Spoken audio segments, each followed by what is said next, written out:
월드컵이 끝났잖아. 이런 말 들어봤지? 노력은 배신하지 않는다. 정말 그런 것 같아? 노력은 졸라 배신한다라는 거 선배들은 다 알아. 그러니까 노력을 안 해서 수능이 점수가 안 나온 걸까?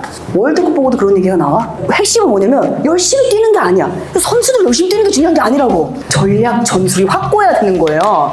내 머릿속에 손흥민이 있어. 뛰게 만들어줘야 된다는 거야. 그 가이드는 누가 합니까? 내가 하는 거예요. 감독이 하는 거야. 전략을 잘 세우셔야 됩니다. 전략. 우리가 이제 다다음 차시부터 모의고사 풀세트 들어갑니다. 자, 이 과목으로 우리가 이제 들어가요. 이 얘기를 쌤이 좀 하려고 하는 거야. 모의고사 문제를 푼다라는 건 말 그대로 우리가 80분 문제를 풀고 해설 듣고 채점하고 틀린 거 해설 보고 넘어가고 이걸 10번을 돌리잖아? 그러면은 10개의 쓰레기가 쌓이게 돼요. 아무 의미 없다는 얘기입니다. 그냥 문제 풀려고 생각하면 절대 안 돼. 그냥 문제 풀고 해설 듣고 정리하자. 안 됩니다. 우리가 해야 될 건 뭐예요? 그냥 시간이 부족하고 열심히 연습하자? 이거 중요하지 않아. 얘들아, 시간이 왜 부족하겠니? 시간은 행동이 잡혀있지 않아서 부족한 거야. 일문단이 왜 머리에 정리가 안 되니? 동일의미를 붙여나가면서 하나의 주장으로 묶지 않기 때문에 정리가 안 되는 거야, 머릿속에. 이걸 정리하는 기준이 필요합니다. 그럼 우리의 모의고사의 훈련이라는 건 뭐냐? 이 기준을 만들어내는 훈련이고요. 이 기준은 새로운 기준이 아닐 거란 말이야.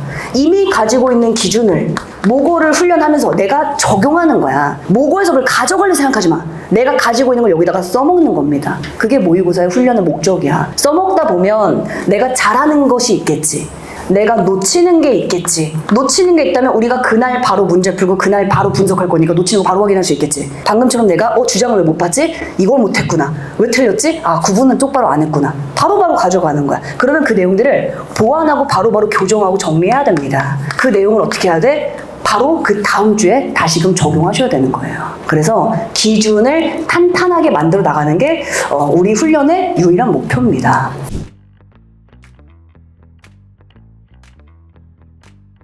자, 그래서 우리가 이제 모고를 통해 연습하고자 하는 건 단순히 연습하자 이게 아니라 월드컵이 끝났잖아. 이런 말 들어봤지? 노력은 배신하지 않는다. 정말 그런 것 같아? 고3들은 약간 순수해서 노력은 배신하지 않을 것 같은데 생각할 수 있거든요. 벌써 안 순수하네. 근데 이제 선배들은 뭐라고 하냐? 노력은 졸라 배신한다라는 거 선배들은 다 알아. 그러니까 노력을 안 해서 수능이 점수가 안 나온 걸까?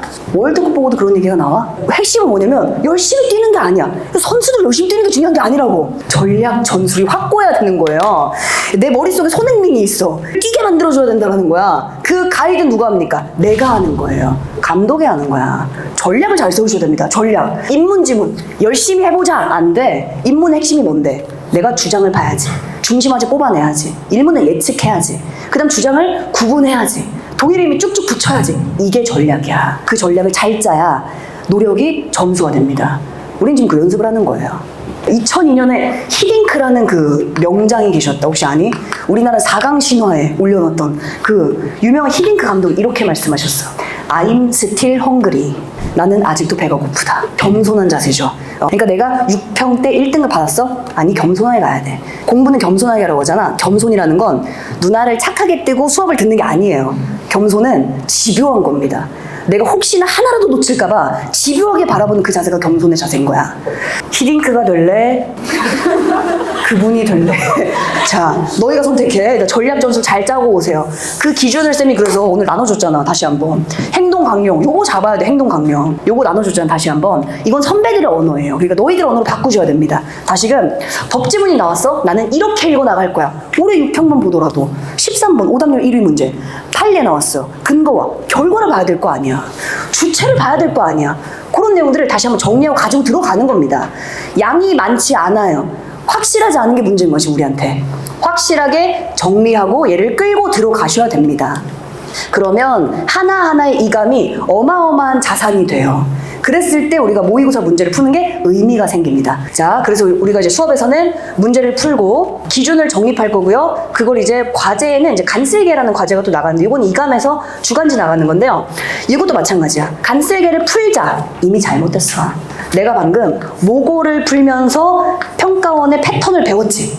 인문지문의 특징을 배웠지. 선택지 함정 배웠지. 걔를 여기다 확인하는 거예요. 일주일 동안. 확인하면서 머릿속에 있는 정보를 써먹는 겁니다, 내가. 자, 그리고 이제 쌤이 이감을 나눠줄 때 이 자료를 같이 나눠줄 거예요. 어쨌든 이감은 이거는 평가원은 아닙니다. 기출은 아니죠. 근데 기출과 똑같은 똑같은 패턴을 만들어놨지. 그래서 쌤이 요거를 좀 비교할 수 있게 기초를 붙여줄 겁니다. 이 지문의 흐름과 이 선택지 정보와 겹치는 연계 지문들을 다 붙여줄 거야. 그러면 여기서 연습한 걸 기출에서 똑같이 연습하시면 돼요. 그러면 요거를 2번을 반복한다. 머릿속 기준이 훨씬 탄탄해집니다. 예를 들어 방금 우리가 본 거 있지.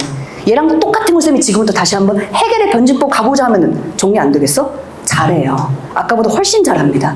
그래서 이 내용을 연계해서 같이 공부를 하다 보면 기준이 확고해진다. 우리의 이감모고의 훈련의 목표는 이 평가원의 기준과 패턴을 장악하는 겁니다. 그걸 정리하는 우리의 훈련의 목표야. 요거를 17번 반복하잖아? 그럼 수능날이 다가옵니다. 자, 쌤이 다시 한번 선배의 말을 빌려서 강조를 마지막으로 할게. 이 선배는 이제 현역으로 서울대 의대를 합격했던 선배고요. 국어 1교시를 엄청 잘 봤어요. 그래서 전 과목을 다 잘 봤습니다. 수능 전체 2개 들렸거든, 이 당시에. 자, 일단 이렇게 얘기했어. 출제 포인트를 중심으로 주목해야 될 관계에 집중을 해야 속도가 빨라진다. 이거 정말 중요한 거다.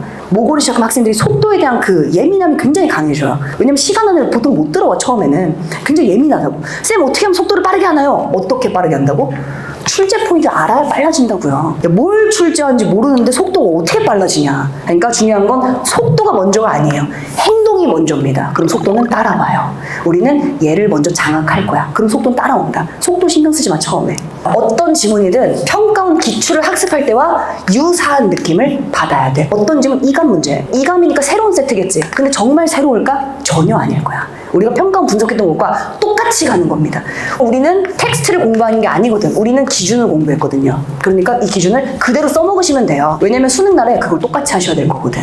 알고 있던 걸 써먹는 게 시험장에선 가장 중요합니다. 그걸 체화하는 시간이 우리에겐 이감 모의고사를 푸는 시간이에요. 알았지? 야, 그러니까 이감목으로 푼다는 건 단순히 문제풀이 양치기 훈련이 절대 아니다. 적어도 우리의 수업에선 그것이 절대 아니라는 거. 우리의 수업은 이걸 반복함으로써 평가원의 기출과 기준을 명확하게 가져가는 우리의 목표입니다. 그러니까 2주 동안 다시 한번 행동을 정리하고 마음의 준비를 하고 와서 적용을 하는 것들이 우리의 17번의 모고의 훈련이 돼야 된다는